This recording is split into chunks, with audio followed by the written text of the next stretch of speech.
ನಮಸ್ಕಾರ. ಪ್ರಜಾಪ್ರಭುತ್ವ ಡಿಜಿಟಲ್ ಟಿವಿಗೆ ಸ್ವಾಗತ. ವಿಜಯಪುರ ಜಿಲ್ಲೆಯ ಬಸವನ ಬಾಗೇವಾಡಿ ಪಟ್ಟಣದ ಬಸವೇಶ್ವರ ಸರ್ಕಾರಿ ಪದವಿ ಪೂರ್ವ ಕಾಲೇಜಿನ ಮೈದಾನದಲ್ಲಿ ತಾಲೂಕು ಆಡಳಿತದಿಂದ ನಡೆದ ಸ್ವಾತಂತ್ರ್ಯೋತ್ಸವ ಸಮಾರಂಭದಲ್ಲಿ ಧ್ವಜಾರೋಹಣ ನೆರವೇರಿಸಿ ಅವರು ಮಾತನಾಡಿದರು. ದೇಶದ ಸ್ವಾತಂತ್ರ್ಯಕ್ಕಾಗಿ ಅನೇಕ ಮಹನೀಯರು ತಮ್ಮ ತ್ಯಾಗ ಬಲಿದಾನ ಮಾಡಿದ್ದಾರೆ. ಅನೇಕ ಹೋರಾಟದ ಫಲವಾಗಿ ದೇಶ ಸ್ವಾತಂತ್ರ್ಯ ಹೊಂದಿದೆ. ಡಾಕ್ಟರ್ ಬಿಆರ್ ಅಂಬೇಡ್ಕರ್ ಎಲ್ಲ ಜನಾಂಗಕ್ಕೂ ಸಮಾನತೆಯ ಸಂವಿಧಾನವನ್ನು ನೀಡಿದ್ದಾರೆಂದರು. ಯುವ ಜನಾಂಗವು ಮೊಬೈಲ್ ದಾಸರಾಗುವ ಜೊತೆಗೆ ದುಶ್ಚಟಗಳಿಗೆ ದಾಸರಾಗುತ್ತಿರುವುದು ವಿಷಾದಕರ. ಈ ಮೂಲಕ ಅವರು ತಮ್ಮ ಜೀವನ ನಾಶ ಮಾಡಿಕೊಳ್ಳುತ್ತಿದ್ದಾರೆ. ಯುವ ಜನಾಂಗದಲ್ಲಿ ದೇಶಪ್ರೇಮ ಬೆಳೆಯುವಂತೆ ಶಿಕ್ಷಕರು, ಅಧಿಕಾರಿಗಳು ಗಮನ ಹರಿಸುವಂತಾಗಬೇಕು.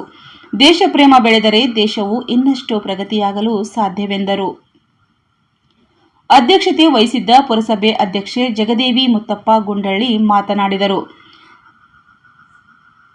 ವೇದಿಕೆಯ ಮೇಲೆ DYSP Ballappa Nandagavi, Gurushantagouda Dasyal, EO Prakash Desai, Vasant Rathod, VS Kaladagi, Manjula Hiremani.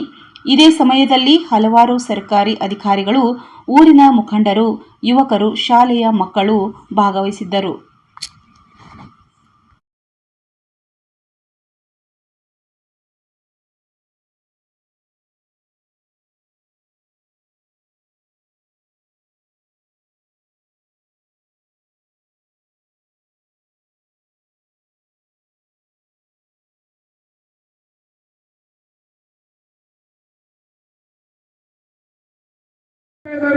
ಎಲ್ಲ ತಾಲೂಕು ಆಡಳಿತ ವತಿಯಿಂದ ಸನ್ಮಾನ್ಯ ಶ್ರೀ ಸಿಪಿಎಸ್ ಸಾಹೇಬ್ ಹುಸೇನ್ ದಾಸೇಳ್ ಸಾಹೇಬ್ರಿಗೆ ಒಂದ್ಸಲ ಜೋರಾದ ಚಪ್ಪಾಳೆ ಮುಖಾಂತರ ಈ ಸಂದರ್ಭದಲ್ಲಿ ನಾವು ಅವರನ್ನ ಪ್ರೀತಿಯಿಂದ ಸನ್ಮಾನಿಸ್ತಾ ಇದ್ದೇವೆ.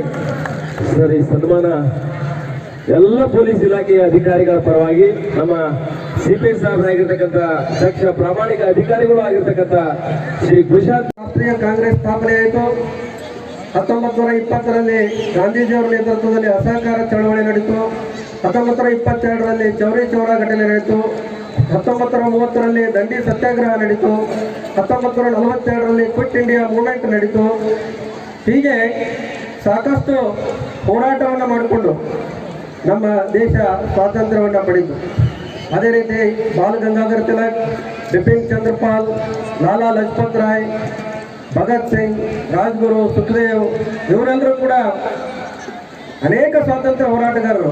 ಇವರಷ್ಟಲ್ಲದೆ ಅವ್ರ ಜೊತೆ ಜನಸಾಮಾನ್ಯರು ಕೂಡ ಆ ದೇಶ ಪ್ರೇಮದ ಕಿಚ್ಚನ್ನು ಬೆಳೆಸಿಕೊಂಡು ಈ ಒಂದು ದೇಶಕ್ಕೆ ಸ್ವಾತಂತ್ರ್ಯವನ್ನು ತಂದುಕೊಟ್ರು.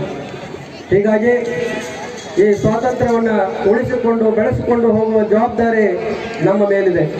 ಯಾಕಂದರೆ ಸ್ವಾತಂತ್ರ್ಯ ನಂತರ ನಾವು ಹಲವಾರು ಕ್ಷೇತ್ರಗಳಲ್ಲಿ ಗಮನಾರ್ಹ ಸಾಧನೆಯನ್ನು ಮಾಡಿದ್ದೇವೆ. ಯಾಕೆ ಅಂತಂದ್ರೆ ಈಗ ನಾವು ರಕ್ಷಣಾ ಕ್ಷೇತ್ರದಲ್ಲಿ ಇಡೀ ಜಗತ್ತಿನಲ್ಲಿಯೇ ಮುಂಚೂಣಿಯಲ್ಲಿದ್ದೀವಿ. ಇಡೀ ಜಗತ್ತಿನ ರಾಷ್ಟ್ರಗಳಿಗೆ ನಾವು ಹೆದರಿಕೆಯನ್ನು ಉಂಟು ಮಾಡುವಂಥ ರೀತಿಯಲ್ಲಿ ಶಸ್ತ್ರಾಸ್ತ್ರಗಳು ಯುದ್ಧವನ್ನು ಮಾಡುವಂಥ ಸಾಮರ್ಥ್ಯವನ್ನು ಹೊಂದಿದ್ದೀವಿ. ಅದರ ಜೊತೆ ಹೆಚ್ಚನ್ನು ಬೆಳೆಸುವ ನಿಟ್ಟಿನಲ್ಲಿ ನಾವೆಲ್ಲರೂ ಕಾರ್ಯತತ್ಪರರಾಗಬೇಕಾದಂಥ ಅವಶ್ಯಕತೆ ಇದೆ. ಯಾಕೆ ಅಂತಂದ್ರೆ ಈಗ ಈ ಒಂದು ಮೊಬೈಲ್ ಯುಗ, ಮೊಬೈಲ್ ಹುಚ್ಚು, ರೀಲ್ಸ್ ಹುಚ್ಚು, ಇವೆಲ್ಲ ಹುಚ್ಚಿನಲ್ಲಿ ನಮ್ಮ ಯುವಕರು, ವಿದ್ಯಾರ್ಥಿ ಮಿತ್ರರು ದುಶ್ಚಟಗಳಿಗೆ, ಆಮೇಲೆ ಮೊಬೈಲ್ ನೋಡುವಂಥ ಒಂದು ಚಟಗಳಿಗೆ ಬಲಿಯಾಗಿ ತಮ್ಮ ಜೀವನವನ್ನೇ ನಾಶ ಮಾಡಿಕೊಳ್ತಾ ಇದ್ದಾರೆ. ಆ ನಿಟ್ಟಿನಲ್ಲಿ ನಮ್ಮೆಲ್ಲ ಶಿಕ್ಷಕ ಬಳಗ, ನಮ್ಮೆಲ್ಲ ತಾಲೂಕು ಮಟ್ಟದ ಅಧಿಕಾರಿಗಳು ಆ ನಿಟ್ಟಿನಲ್ಲಿ ಆ ವಿದ್ಯಾರ್ಥಿಗಳ ಒಂದು ದೇಶ ಪ್ರೇಮವನ್ನು ಅವರಲ್ಲಿ ಹೆಚ್ಚು ಮಾಡುವಂಥ ನಿಟ್ಟಿನಲ್ಲಿ ನಾವು ಕೆಲಸ ಮಾಡಿದ್ದೀವಿ ಅಂತಂದ್ರೆ ನಮ್ಮ ದೇಶ ಇನ್ನೂ ಪ್ರಗತಿಯನ್ನು ಸಾಧಿಸ್ತದೆ. ಅದರ ಜೊತೆಗೆ ಕರ್ನಾಟಕ ಸರ್ಕಾರವು ಕೂಡ ಪಂಚ ಗ್ಯಾರಂಟಿ ಯೋಜನೆಗಳ ಮೂಲಕ ಹಾಗೂ ಇನ್ನೂ ಹಲವಾರು ಯೋಜನೆಗಳ ಮೂಲಕ ಈ ರಾಜ್ಯದಲ್ಲಿರ್ತಕ್ಕಂಥ ಬಡತನವನ್ನು ಹೋಗಲಾಡಿಸಲಿಕ್ಕೆ, ಜನರ ಜೀವನ ಮಟ್ಟವನ್ನು ಸುಧಾರಣೆ ಮಾಡಲಿಕ್ಕೆ ಪ್ರಯತ್ನವನ್ನು ಮಾಡ್ತಾ ಇದೆ. ಅದರ ಜೊತೆಗೆ ಸಾಕಷ್ಟು ಇಲಾಖೆಗಳಲ್ಲಿ ಸಾಕಷ್ಟು ಯೋಜನೆಗಳನ್ನು ಹಾಕಿಕೊಂಡಿದೆ. ಫಾರ್ ಎಕ್ಸಾಂಪಲ್ ನಮ್ಮ ಕಂದಾಯ ಇಲಾಖೆ ನಾವು ಮಾತಾಡೋಕ್ಕಿಂತ ಆ ಹಾಡನ್ನ 2 ನಿಮಿಷ ನಾವು ಆಲಿಸಿ ಸಾಕು, ಅದೆಲ್ಲ ಅರ್ಥಗಳ ಸಿಗ್ತದೆ. ನಮ್ಮ ಹಿರಿಯರು ನಮ್ಮ ಈ ಸ್ವತಂತ್ರಕ್ಕೋಸ್ಕರ ಎಷ್ಟೆಲ್ಲ ಜನರನ್ನ ಅವ್ರ ಪ್ರಾಣ ಬಲಿದಾನ ಕೊಟ್ಟರು. ಅವ್ರದೆಲ್ಲ ಒಂದು ಕಥೆಗಳನ್ನ ಈ ಮಕ್ಕಳು ತಮ್ಮ ಕಣ್ಮುಂದಿಗಳನ್ನ ಹೇಗೆ ತಂದ್ರು ಅದನ್ನ ನಾವೇನು ಹೇಳೋ ಅವಶ್ಯಕತೆನೇ ಇಲ್ಲ ಅಂತ ನಾನು ಈ ಸಂದರ್ಭದಲ್ಲಿ ಹೇಳ್ತೀನಿ.